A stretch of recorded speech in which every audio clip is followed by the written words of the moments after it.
উপস্থিত সাংবাদিক ভাই ও বোনেরা, আসসালামু আলাইকুম। আমরা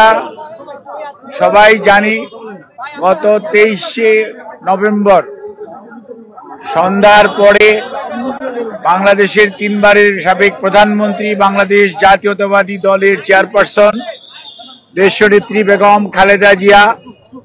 কে উনার শারীরিক পরীক্ষা নিরীক্ষা এবং উনি একটু অসুস্থ বোধ করায় ওনাকে প্রতিবারের ন্যায় এবার কেয়ার হসপিটালে নিয়ে আসা হয় এবং ওনার মেডিকেল বোর্ডের তত্ত্বাবধানে কিছু পরীক্ষা করার পর ওনাকে ওই দিন রাত্রে এখানে ভর্তি করা হয়। পরবর্তীতে ওনার মেডিকেল বোর্ড যে সদস্যরা রয়েছেন, বিশেষ করে ইউকে এবং ইউএসএ সহ বাংলাদেশ সহ সবার সমন্বিতভাবে আলাপ আলোচনার পরিপ্রেক্ষিতে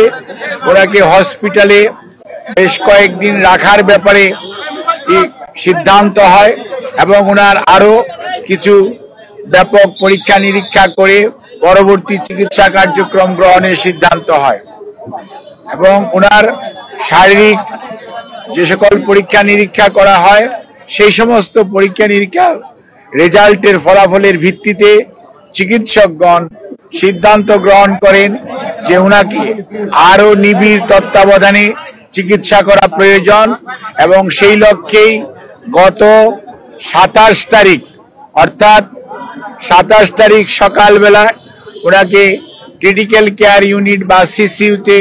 ওনাকে স্থানান্তর করা হয় এবং এখানে professor doctor Shahabuddin Talukdar, professor doctor FM Siddiqui, professor doctor Nuruddin Ahmed, professor doctor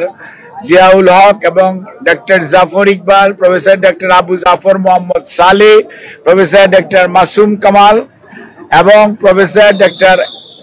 FM Siddiqui, professor doctor Nuruddin Ahmed, professor doctor AQM Mohsin, professor doctor Shamsul Arefin সহ বাংলাদেশের বাইরে থেকে,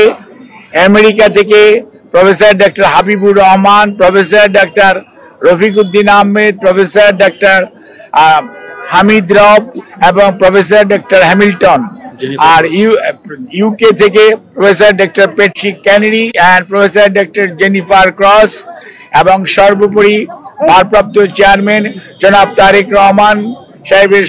সহধর্মিনী ডক্টর জুবাইদা রহমান, উনি একজন কার্ডিওলজিস্ট, উনি সহ ওনাদের সবার সমন্বিতভাবে আলাপ আলোচনার পরিপ্রেক্ষিতে ওনার 27 তারিখ থেকে ওনাকে ক্রিটিক্যাল কেয়ার ইউনিটে রেখে চিকিৎসা দেওয়া হচ্ছে এবং ওনাকে 23 তারিখে ভর্তি করা এবং পরবর্তীতে চিকিৎসা কার্যক্রম সার্বক্ষণিকভাবে তদারক করছেন বাংলাদেশ জাতীয়তাবাদী দলের ভারপ্রাপ্ত চেয়ারম্যান জনাব তারেক রহমান।